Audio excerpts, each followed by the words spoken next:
Welcome to Proportion, Similarity, and Congruency 1, Lesson 2. By the end of this lesson, you'll be able to define similar polygons. You'll be able to determine if two polygons are similar. You'll be able to determine missing side lengths given two similar polygons. And you'll be able to create a dilation with a given scale factor. With similar polygons, they are always the same shape, but they are not necessarily the same sides. So here you can see an example. I have a smaller pentagon and a bigger pentagon. They're the same shape, but they're not the same size. In similar polygons, their corresponding angles are congruent. This equal sign with the squiggle over it means congruent. Their corresponding side lengths are proportional. So these two things must be true for figures to be similar. This little squiggly line here means is similar to, and we will use this notation. As mentioned before, two polygons are similar if and only if the corresponding angles are congruent and the corresponding sides are proportional. When we're talking about and looking at corresponding sides and angles, that means that they're in the same relative position, or if you could think about it, they're sitting in the same seat. So for example, with these two pentagons, I can see that this line and this line are in the same relative position, so they correspond. This one could be 5, this one could be 10, and they correspond. If I look at the angles, that would tell me that this angle corresponded with this angle. And we just learned in the last slide that those angles would need to be equal.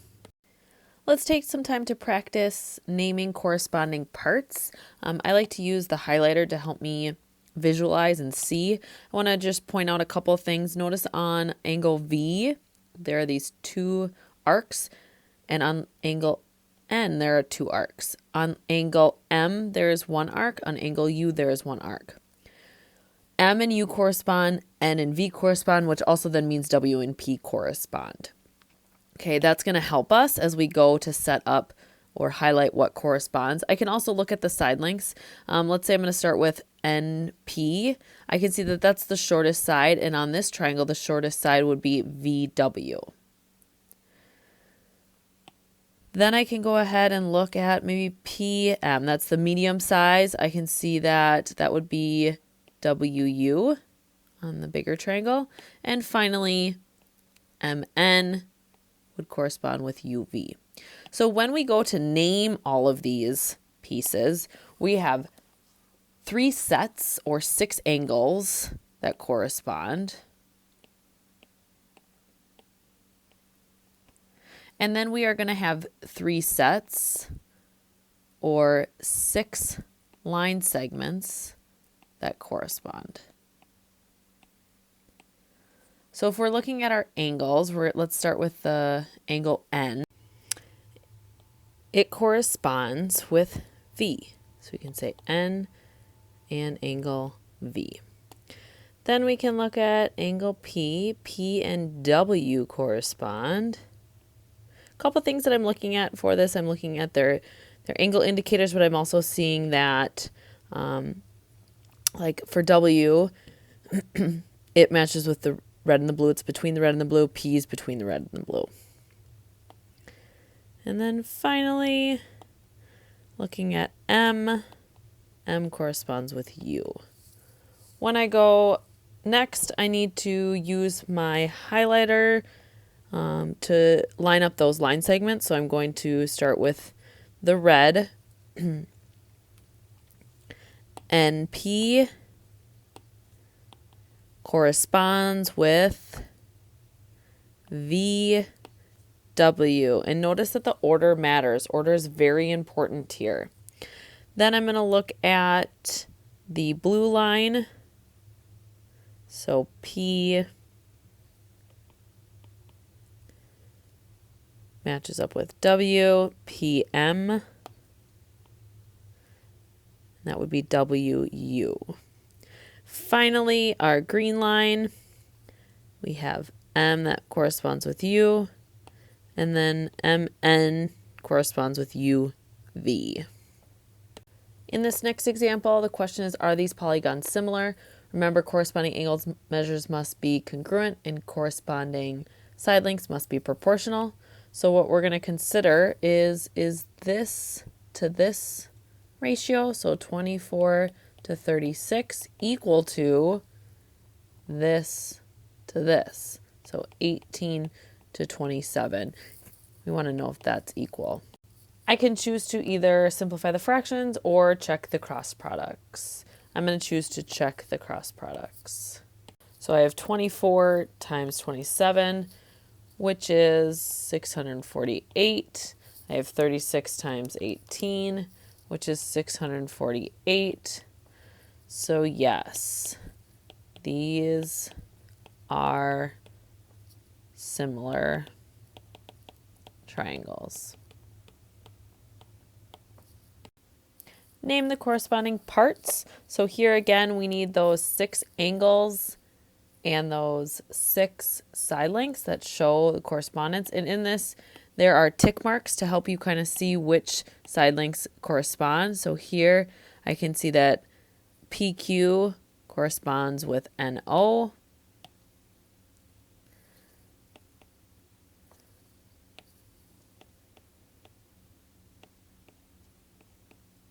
Remember, order matters.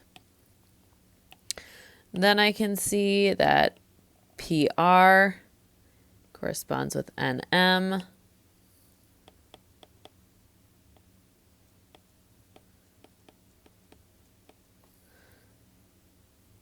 And finally, RQ and MO.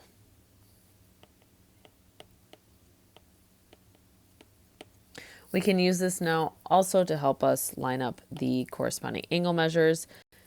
Angle P corresponds with angle N. It's really easy with that highlighter. I can see the P is between the red and the blue, and same with the N. Let's look at angle R. That corresponds with angle M. And then finally, angle Q corresponds with angle O. Sometimes we are told that 2 polygons or 2 figures are similar. ABCD is similar to EFG. Remember, the squiggly line means that they are similar. When polygons are named, they are named in a certain way when they're told that they're similar, so that I can tell that A corresponds with E.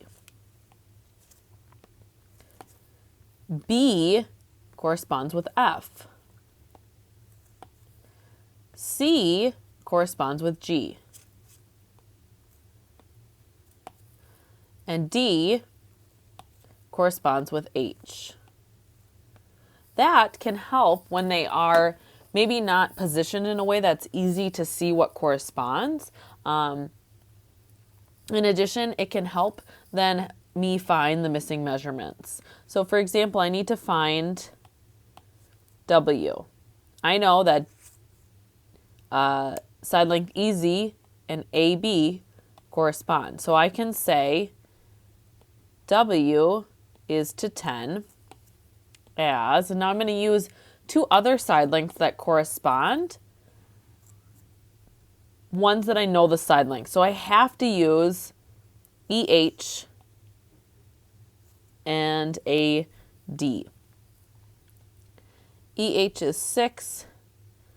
AD is 12. Notice I'm very consistent when I set this proportion up. And now I can use our knowledge of cross multiplication to solve. So I have 12W equals 60. So W equals 5.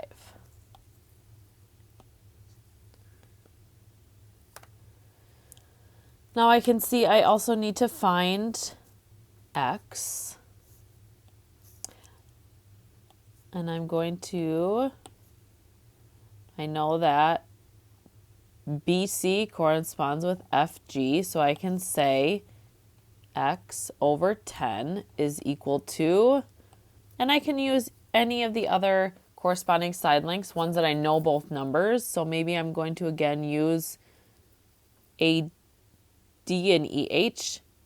I have to make sure, since my X corresponds with the bigger quadrilateral, that when I set up this second ratio, I set it up consistently. So I use the information from the bigger one. So 12 over 6. And I can cross multiply. I have 6x equals 12 times 10, which is 120. I can divide both sides by 6 to get x to equal 20. When you set up these proportions to solve, you just have to make sure that you are being consistent with your setup. Let's try one more. Okay, so this time we are looking for V. And I know that DC corresponds with HG. So I'm going to say V over 7 equals, and I'm going to use, let's use AB, the red ones this time, so AB and EF. Since I put V in the top, I have to make sure that I put 10 from that quadrilateral over 5, which I know is W. I'm going to cross multiply to solve. So I have 5V equals 70. If I divide both sides by 5, I get V equals 14. I'm going to go ahead and label V, which is 14, and we found X, which is 20. I'm still missing a few things. I'm missing some angle measures. Remember, corresponding angle measures must be congruent, so I can right away see that Y, which is angle H, corresponds to angle D, which tells me that this should be 72 degrees. Now, I forgot to label that both of these lines are parallel. Never assume this. It will be marked if you need to know that. I apologize in this one, I forgot to mark it. But we can remember that since these two lines are parallel, Y plus Z has to equal 180. So that means 72 plus Z is equal to 180. So Z equals 108 degrees. Next, we're going to talk about a dilation. So a dilation is just a change in size. It either got bigger or it gets smaller. Oftentimes, we think of the word dilation like if our eyes are dilated. So the pupil starts at the normal, and then when it's dilated, it gets much larger. In math, we can talk about it getting larger or getting smaller. With a dilation, the shape stays the same. It just either gets bigger or smaller. Like when you think about eyes being dilated, it doesn't change the shape. Like it doesn't make your pupil become a triangle, right? They stay as circles.